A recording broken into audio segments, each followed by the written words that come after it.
Ladies and gentlemen, I have the pleasure of introducing two of outstanding speakers this evening who have very kindly consented to address us at Manilai Foundation's 192nd event.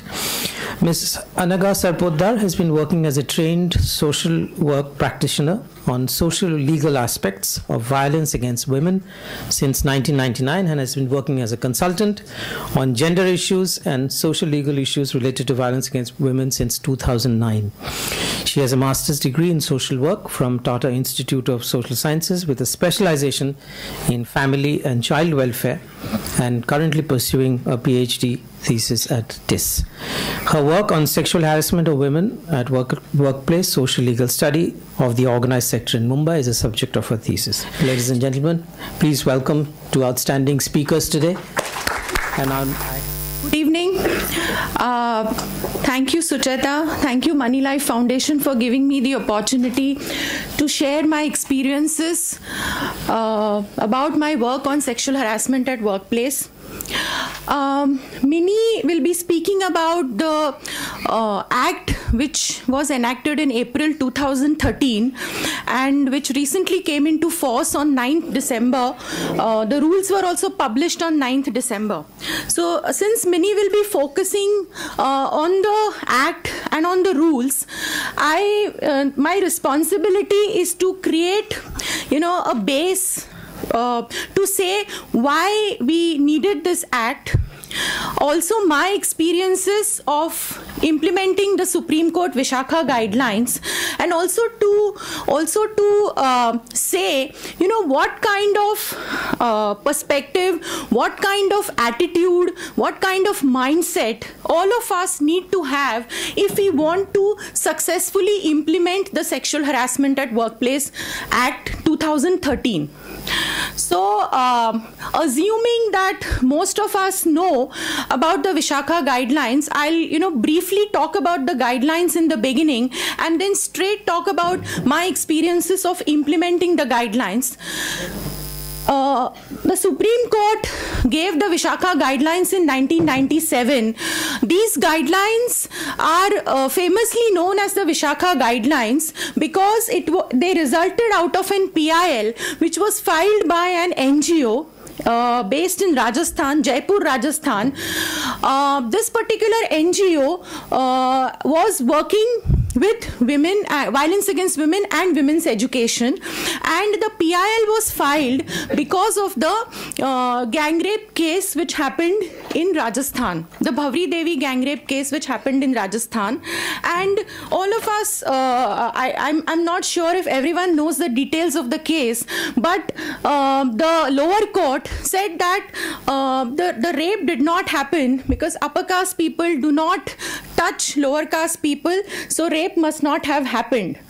Looking at this kind of a regressive judgment which did not take into consideration the caste dynamics that exist in India, this PIL was filed by Vishakha and several other women's organizations in India, including Sakshi, Bailan Sosad, which said that there should be some guidelines given by the Supreme Court to safeguard rights of working women. And it is with this intention the PIL was filed, and we have the Supreme Court, giving these guidelines in 97. It was given by Justice Sujata Manohar, B.N. Kirpal, and Justice Verma. All of us are familiar with Justice Verma's name because of the Verma Committee report, which was widely discussed, especially after the Delhi gang rape case, and all the recommendations that came in the report. And in fact, the Criminal Law Amendment Act, which is now in force, also drew from that particular report. So this was given by the 3-judge bench, and what we see in the Vishakha judgment is a major shift, because till then sexual harassment at workplace was not seen as a specifically as a misconduct. It was for the first time in the judgment that the Supreme Court said that sexual harassment and misconduct should be included as a should be included in the service rules or the codes of conduct for private organizations. So Vishakha judgment is a landmark ruling which says that sexual harassment at workplace is not only rampant, but it is a responsibility of the employer.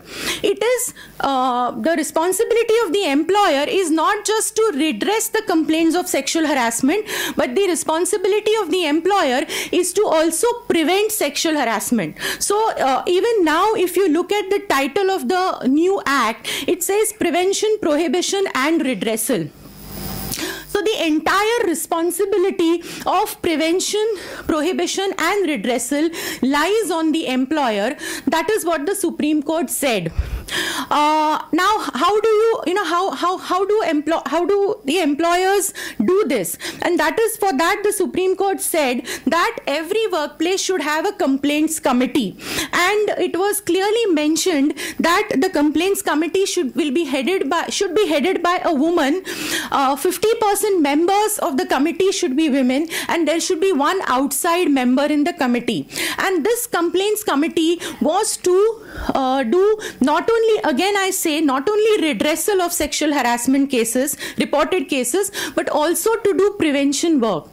There are many other things which the guidelines said, like, women can ask for their own transfer or transfer of the person who is charged with sexual harassment. They also spoke about why an outside member was required in a complaints committee at a workplace was to prevent any pressure from the higher levels. So if you read the Vishakha judgment, you will come to a conclusion that it is one of the best judgments given by the Supreme Court of India when it comes to violence against women, and specifically on the issue of sexual harassment at workplace. But what happened to the judgment? We had the Vishakha judgment in 1997, and we had the Medha Kotwal versus Union of India judgment in October 2012. So that was almost 15 years later that we had the Medha Kotwal judgment. And what did the Medha Kotwal judgment say? The Medha Kotwal versus Union of India judgment said that the implementation of the Vishakha guidelines was poor across sectors. And if you read the Medha Kotwal judgment, it talks about every state, because the Supreme Court asked each state government to file an affidavit to state, the compliance towards Vishakha. And if you read the affidavits are, they are reproduced in the judgment. So if you read that, you will know that many state governments have not yet amended their service rules to include sexual harassment as a misconduct. Many states did not form complaints committees. So, apart from this, the Supreme Court also said in the Medha Kotwal judgment that there are some specific sectors, such as the law firms, architects, engineers. They need to, include this in their codes of conduct and also seriously implement the Vishakha guidelines. So, it is as if, you again have the Supreme Court telling you that the implementation of Vishakha is poor. Now, if we come to the, if we also look at the Joint Parliamentary Committee report, which reviewed the 2000, this act came in 2013, but it was a bill in 2012. So the Joint Parliamentary Committee which reviewed the bill, if you look at that report, it says that there is no data available on sexual harassment at workplace. Very little data is available about the implementation of Vishakha within government, and there is absolutely no data available when it comes to the private sector, because there is no mechanism to gather that data. Now, in spite of the fact that the Supreme Court of India in 2004 and 2006 gave interim orders saying that the Labour Commissioner is supposed to monitor the implementation of Vishakha in the private sector, and the Women and Child Department is supposed to monitor the implementation for the government organizations. Even then, today if you ask under right to information, you will not be able to know what is the nature, what is the extent, and how many of sexual harassment, how many cases are reported. So on the whole, if you look at all the three documents, you have the Vishakha judgment saying that the responsibility of employer is to prevent, redress, and prohibit and redress sexual harassment. And then if you look at the Joint Parliamentary Committee report and the Medha Kotwal judgment, you will find that the implementation of Vishakha is really poor.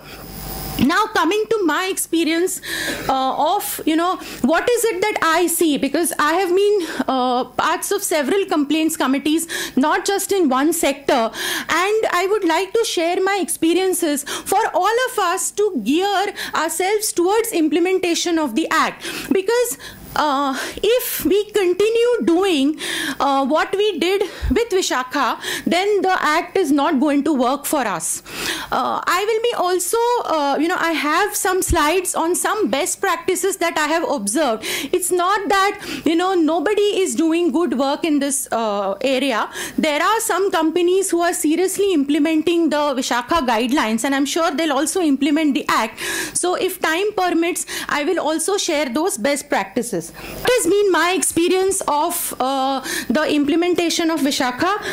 When it comes to employer response, what I have observed is that in many places there are CC is complaints committees, there are no complaints committees, or the complaints committees are only on paper, or and they are on paper, so obviously they are not functional. They come into action only when a case is reported. Now whenever I ask people that why have you not formed a committee, and the answer that I get is that we have not formed a committee because there are no reported cases.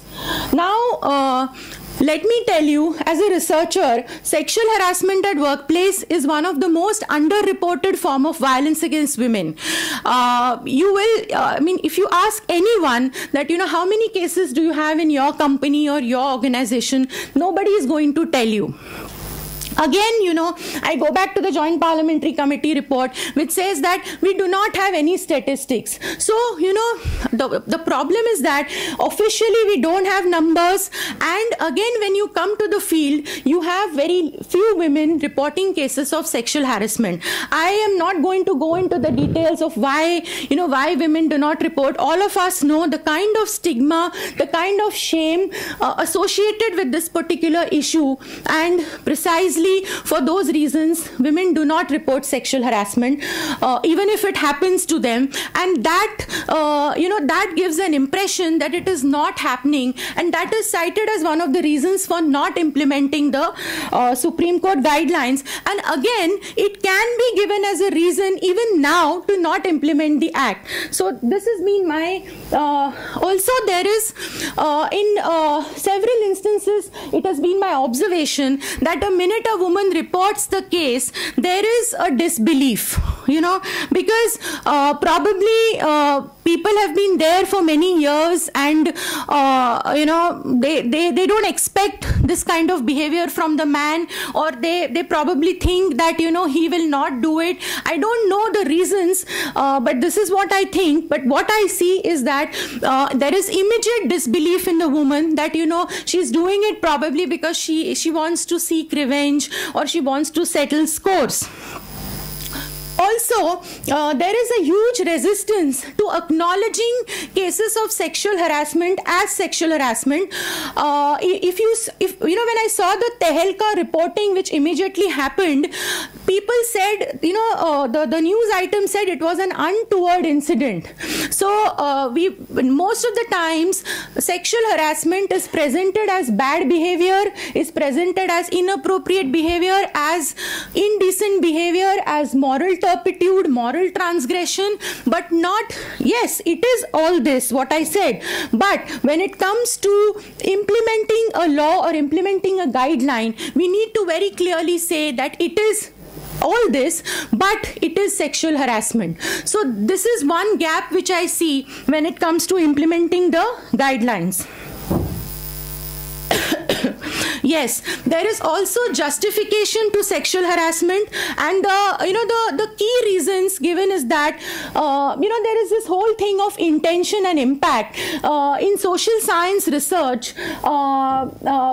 When we talk about sexual harassment, there is a discourse on whether the intention is important or whether the impact is important, whether it was the intention of the man to do what he did, or should we look at the impact. And if you look at all the researches, we kind of come to an understanding that it is the impact which is important and not the intention, because he might have done it with whatever intention. The impact that it has on the woman is that she finds it awkward, she finds the behavior to be unwelcome, and there is not just this impact, but there is impact on her physical and mental health too, and on her employment also.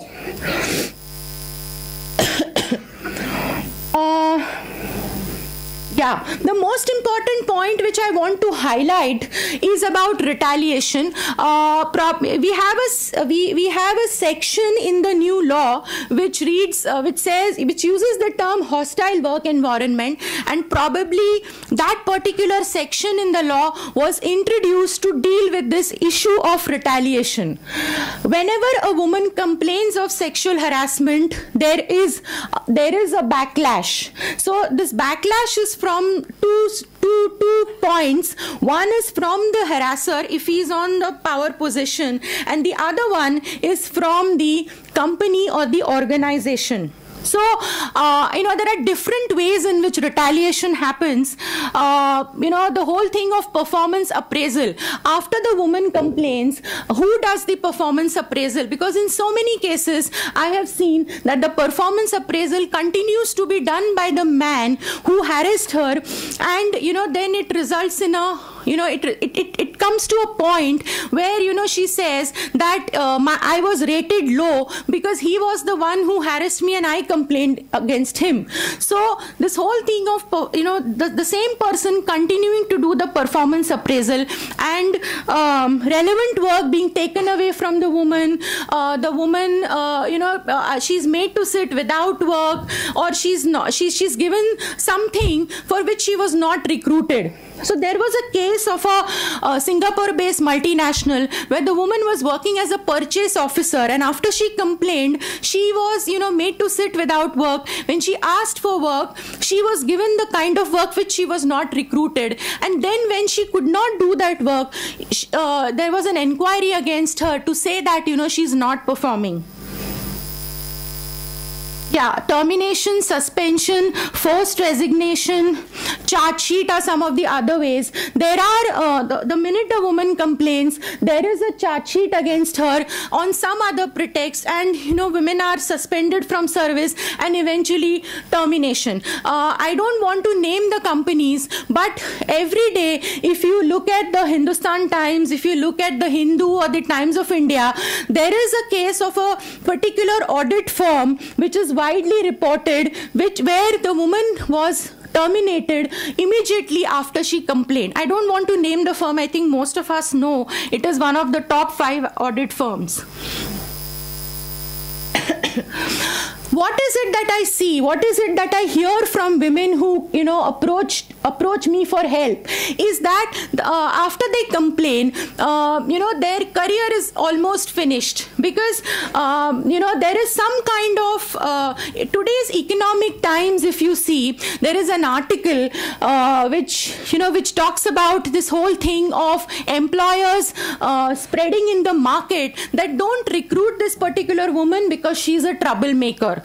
So whenever women complain of sexual harassment, what happens to their career, what happens to their what happens to their future job prospects? So all those are severely affected. That is why I keep saying that when we talk about this whole thing of misuse, very often people ask me that, do you think the law is very new, but the Vishakha guidelines prevailed for 16 years, and people ask me, do you think Vishakha guidelines are misused? And I tell them, I don't think, because the cost is too high.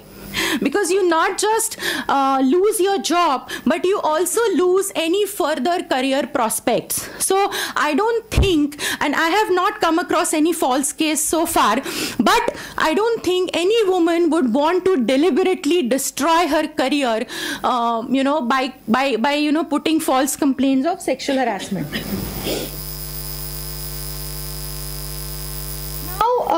There are certain other issues, especially because the HR department is a key department which, the first interface that the woman has is with the HR department, and now the HR departments need to be really alert, because if you look at the law, the power is completely vested in the ICC, the Internal Complaints Committee. But what happened earlier was that even before the case went to the committee, the HR departments tried to, the HR departments not only tried, but they rather intervened, and the intervention was often not as per the Vishakha guidelines.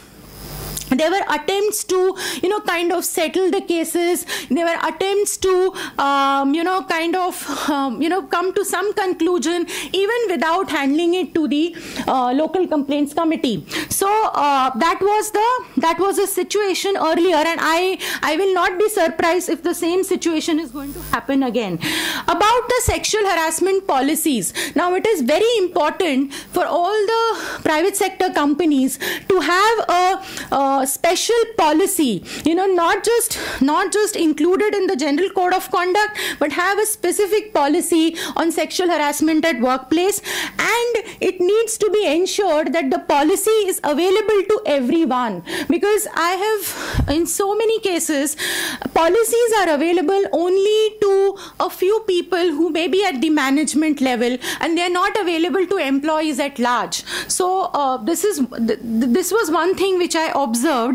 Policies cannot be accessed, cannot be saved, and I don't know why, the policy is not a secret document.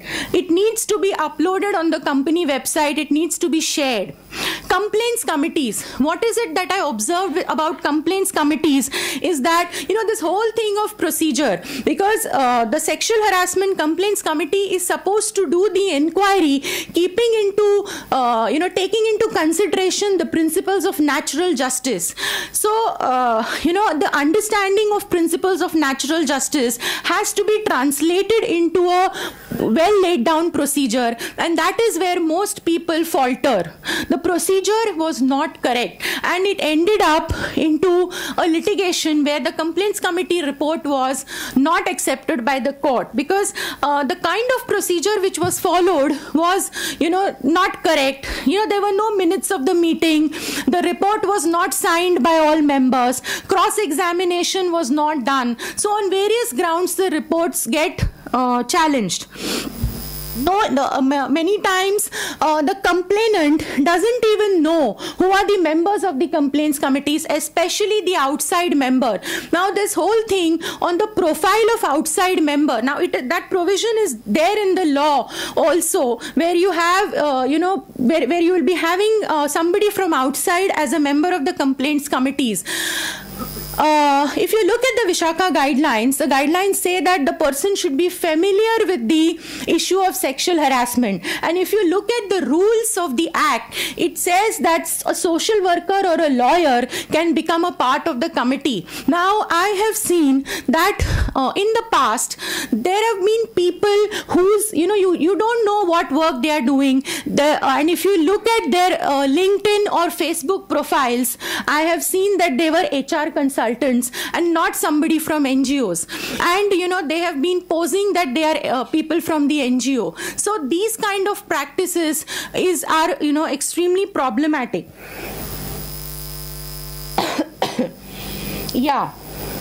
Again, about the policies, I come back to the policy and I say that it is written here that the policy should be in sync with the Vishakha guidelines. Now the policy needs to be in sync with the law, and there is an issue with the policy because within the law the category of complainant is gender specific. Only women can complain, while most companies want to have a gender neutral policy where even men can complain. And if you ask me, I would say that if you want to comply with the law, you need to have a gender specific policy, because otherwise the policy will be in contradiction with the law. So if if the policy is challenged in the court, there is going to be a problem.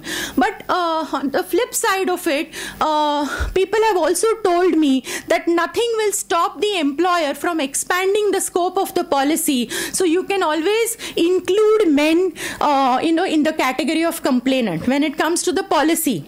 But there are several other issues which need to be addressed. Are you going to have the same complaint mechanism which is there in the law? Are you also going to give the reliefs to men which are available for women under the law? So these are some of the issues which the organizations need to discuss, need to deliberate, before they jump into having a gender neutral policy. For all the problems that I have spoken, I just want to also share some best practices that I have observed across the work sectors.